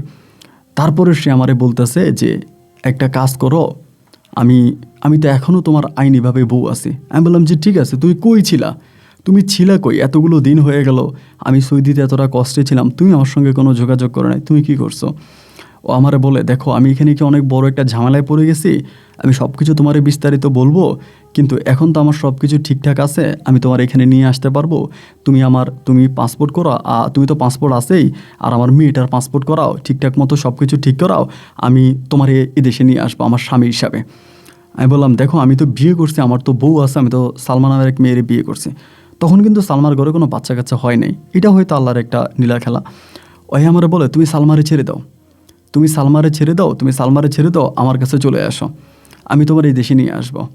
আমি বললাম যে না, আমি তো এই মানে এই ইয়ের ভিতরে সালমার তো কোনো অপরাধ নাই, তারপরও মনে মনে চিন্তা করলাম দেশের তখন কিন্তু খুব অভাবে আছি, মোটামুটি যাই টাকা টুকা আছে, খুব অভাব অনটনে আছি। তারপরে বললাম যে আচ্ছা ঠিক আছে, সমস্যা নাই, আমি তখন এই সালমার সঙ্গে বিনা কারণে ঝগড়া শুরু করছি। মানে ওর কোনো অপরাধ নাই, ওর কোনো অন্যায় নেই, তারপরেও ঝগড়া করি যাতে আমাকে ছেড়ে চলে যায়, যতই করি যাই করি না, ও আমাকে ছেড়ে যায় না। না যাওয়ার পরে তুচ্ছ একটা ঘটনাকে কেন্দ্র করে ওকে আমি খুব মারি একদিন। মারার পরে ওই নিজেই বুঝতে পারছে যে আমি আর ওর সঙ্গে সংসার করবো না, তখন ও নিজ থেকে আমাকে ছেড়ে চলে যায়। যদিও ছাড়াছাড়িতে করতে মোটামুটি কিছু টাকা পয়সা লাগছে। টাকা পয়সাগুলো লাগার পর আমি তখন সালমাকে ছেড়ে দিয়ে আমি লিমার সঙ্গে আবারও কথা বলি। আমার আম্মা কিন্তু তখন খুব অসুস্থ, খাটে পড়ে গেছে, মানে খাটেই থাকতেছে, খুবই অসুস্থ। লিমা তখন আমারে বলতেছে যে আমি তোমার হাজবেন্ড হিসেবে আনবো, কিন্তু আমি তখন এখানে একটা ঝামেলায় আছি, আমি তো টাকা টুকা ম্যানেজ করতে পারতেছি না, তোমাকে আনতে হলে আমার একটা বাড়ি কিনতে হবে, আমার এই দেশে একটা বাড়ি কিনতে হবে, এবং বাড়ি কিনে আমি তোমাকে হাজবেন্ড হিসেবে নিয়ে আসবো, আমার স্বামী হিসাবে এখানে একটা বাড়ি কিনা লাগবে। তাই আমি বললাম যে বাড়ি কিনা লাগবে, তা এখন আমি কি করবো? ও বলে, তুমি আমার জন্য টাকা পাঠাও, তুমি যদি আমার জন্য টাকা পাঠাও তাহলে আমি একটা বাড়ি কিনবো, বাড়ি কিনে আমি তখন সরকারের কাছে আবেদন করবো, আমি আমার সন্তানকে আর আমার স্বামীকে আনতে চাই। তো আমি তখন আরও কয়েকজনের সঙ্গে আলোচনা করলাম, সবাই তখন বললো যে হ্যাঁ, যদি ও বাড়ি না কিনে তাহলে তোমার নিতে পারবে না, স্পাউন্স বিষয়ে তোমাকে নিতে হলে তার বাড়ি লাগবে এবং তার ওই যোগ্যতা লাগবে, তার বাড়ি কিনতে হবে। তো এখন জার্মানিতে একটা বাড়ি কিনবে, এ তো বহু টাকার দরকার, এত টাকা আমি কই পাবো? ও বলে, তুমি যেমনে পারো টাকা ম্যানেজ করে আমার জন্য পাঠাও, এবং যদি টাকা ম্যানেজ করে আমার জন্য পাঠাইতে পারো তাহলে আমি তোমার সঙ্গে চলে যাব, বা আমি তোমারে নিয়ে আসবো, আমরা একসঙ্গে জার্মানিতে থাকবো। সেও আমাকে তখন বলতেছে। প্রথমে আমার যেই আউটডোরে যে জায়গাগুলো ছিল, মানে আমার যে আশেপাশে যে জায়গা জমিগুলো ছিল, ওগুলো বিক্রি করছি, বিক্রি করে মোটামুটি টাকা পাইছি, ও বহু টাকা, মানে হিসাব করতে গেলে বাংলাদেশি টাকায় প্রায় আপনার 70 লক্ষ টাকা, 60 থেকে 70 লক্ষ টাকা ওর লাগবে বাড়ি কিনতে। ওই দেশে বাড়ি কিনতে এত টাকা লাগবে, এখন আমি এত টাকা কোত্থেকে পাবো? ওই টাকার জন্য আমাকে চাপ দিতেছে, তুমি টাকা ম্যানেজ করে দাও, তুমি টাকা ম্যানেজ করে দাও, যেমনি পারো ম্যানেজ করে দাও। টাকা নিতে নিতে নিতে নিতে লাস্ট পর্যন্ত সব কিছু বিক্রি করে, আমার যে বাড়িটা ছিল, বন্ধুর সম্পদও বিক্রি করি, ওই টাকা ওর জন্য পাঠাই, এবং যে বাড়িটা ছিল, বাড়িটা পর্যন্ত আমি বন্ধক দিয়ে দিই। বাড়িটা বন্ধক দিয়া আমি বাড়িটা বন্ধকের টাকাও ওর কাছে পাঠিয়ে দিই। পাঠিয়ে দেওয়ার পরে ও আমাকে নিতেছি আনতেছি, এরকম করে ঘুরাইতে একদিন হলো কি, আমারে ফোন করছে, ফোন করে বলতেছে আমার একটা বান্ধবী যাবে আমার মেয়েটারে দেখার জন্য, আমার মেয়েটারে একটু তার কোলে দিয়ে, আমার বান্ধবী জার্মান থেকে গেছে। এটা আমি তারা টাকা টুকা পাঠিয়ে দেওয়ার প্রায় 1.5 থেকে 2 বছর পরের কথা। এরই মাঝে কিন্তু আমার ভিসা হয়নি। ও বলতেছে প্রসেস চলতেছে, আন্ডার প্রসেসে আছে, হইতেছে, হবে, এগুলো বলে কিন্তু আমাকে ঘুরাইতেছে। ওই যেমনি বলতেছে আমি এমনি বুঝতেছি। কথা বলার পরে বলে, আমার মেয়েটারে এমনি এমনি ওর কাছে দিও, এবং আমার মেয়েটা হচ্ছে ওর আদর করবে। তো ওর কেমন বান্ধবী তা তো আমি জানি না, ঢাকা থেকে আসছে ওই মেয়েও নাকি জার্মানে থাকে। তো ওই মেয়ে গাড়ি টাড়ি নিয়ে আসছে আমাদের বাসায়, আসার পর আমরা তার জন্য আদর আপ্যায়ন, রান্না বান্না থেকে শুরু করে সব কিছু, আমার বোনেরা আমি মিলে রান্না বান্না করছে, ওরা খাওয়াইছি। বিকেলবেলা আমি গেছিলাম একটু বাজারের দিকে গেছি, রাত্রের বেলায় খাওয়ার আয়োজন করতে হবে, এই জন্য 4টার দিকে ঘরে এসে দেখতেছি আমার ঘরে সবাই হুর হুর হুর হুর হুর একটা অবস্থা। কি হয়েছে? আমার বড় বোন বলতেছে যে রাসেল, এই যে মহিলা ঘরে আসছিল, ওই মহিলা কই? যে ওই মহিলাকে আমি জানি কি? বলে, মহিলা তো তোর মেয়ে নিয়ে পালাইছে, মানে লামিয়ারে নিয়ে গেছে। ওই মেয়ের গাড়িও নয়, মহিলার গাড়িও নয়, সে কিন্তু গাড়ি নিয়ে আসছিল, গাড়িও নয়। দৌড় দিলাম হাটের দিকে, হাটে যা জিজ্ঞেস করলাম কিছু, বলে হ্যাঁ একটা সাদা গাড়ি তো চলে গেছে। সঙ্গে সঙ্গে ফোন দিলাম আমি লিমার ফোন বন্ধ, মানে যেভাবে আমার সঙ্গে কথা বলতেছে এইভাবে ওর ফোন বন্ধ। কি রে, ওরে ফোন দিয়ে ওর ফোন টোন পাই না। রাতের বেলাও আমাকে ফোন দিছে লিমা। ফোন দেওয়ার পর আমি বলতেছি এমন ঘটনা, আমার মেয়ে নিয়ে তো ওই মহিলা পালাইছে। কি ওই মহিলা পালাইছে আমার মেয়ে? ও তখন আমার গালাগালি করতেছে, আমি তোমার নামে মামলা দিব, আমি তোমার নামে এই করবো, আমি তোমার নামে সেই করবো, তুমি আমার মেয়েরে কী করছো, মানে খুব খারাপ ব্যবহার। আমি বলি যে দেখো লিমা, আমার মেয়ের নিয়ে আমি তো বুঝতেছি না। তখন আমি থানায় গিয়ে একটা অভিযোগ দায়ের করলাম যে এমন এমন ঘটনা, আমার মেয়ের নিয়ে গেছে, আমি মেয়েরে পাই না। থানা থেকে তখন তারাও খোঁজাখুঁজি করতেছে, আমিও খোঁজাখুঁজি করতেছি, পাই না পাই না পাই না। আমি তো মানে ভয়ে লিমার সঙ্গে কথাও বলি না যে মেয়ে হারাই ফেলছে, এখন তো লিমা উল্টা আমার গালাগালি করবে, আমি কীভাবে মেয়েরে কী করলাম না করলাম, আমি ওর সঙ্গে কথাবার্তা বলি না।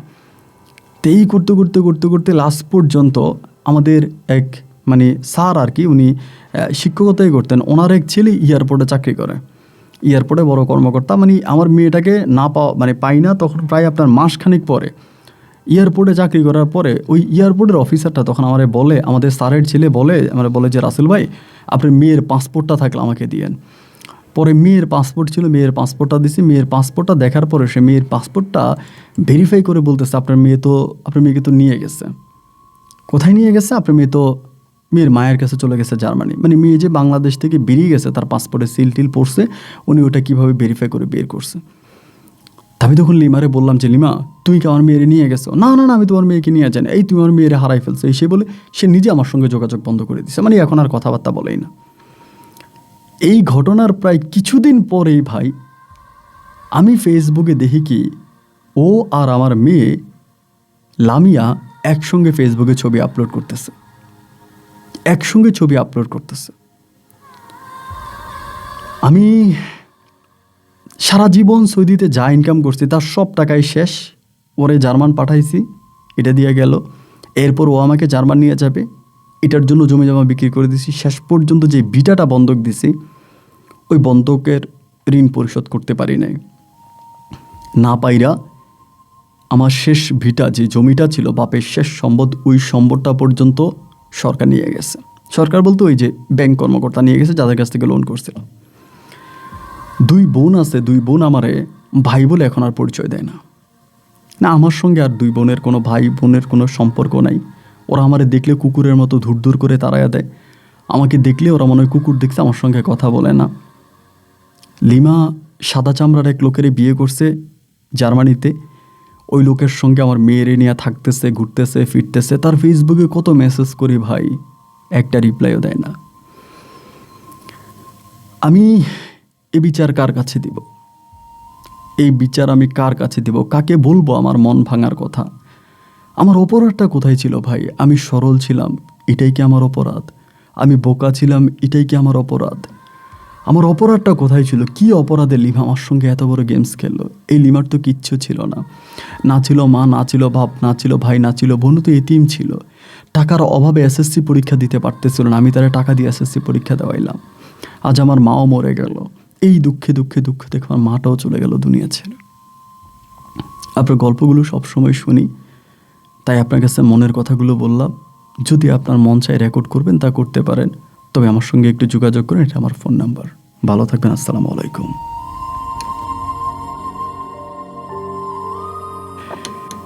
প্রিয় বন্ধুরা, সবাইকে অনেক বেশি ধন্যবাদ এই পর্যন্ত আমার সঙ্গে থেকে বরিশালের ভাই সৌদি প্রবাসী মোহাম্মদ রাসেল হোসেনের জীবনের বাস্তব গল্পটা শোনার জন্য। দেখেন, রাসেল ভাইয়ের অনেক অপরাধ। আমি জানি আপনারা কমেন্টে অনেকেই লিখবেন যে ভাই এ তো বোকা ছিল, এর থেকেও বোকা কেউ হয় নাকি? আসলে বোকা বলেই কিন্তু ধোঁকা খায়, আর সে বোকা বলেই কিন্তু আজকে আমি আপনাদেরকে গল্পটা শোনাতে পেরেছি। মানুষ যখন কোনো ভুল করে তখন সে জানে না এটা তার ভুল হচ্ছে।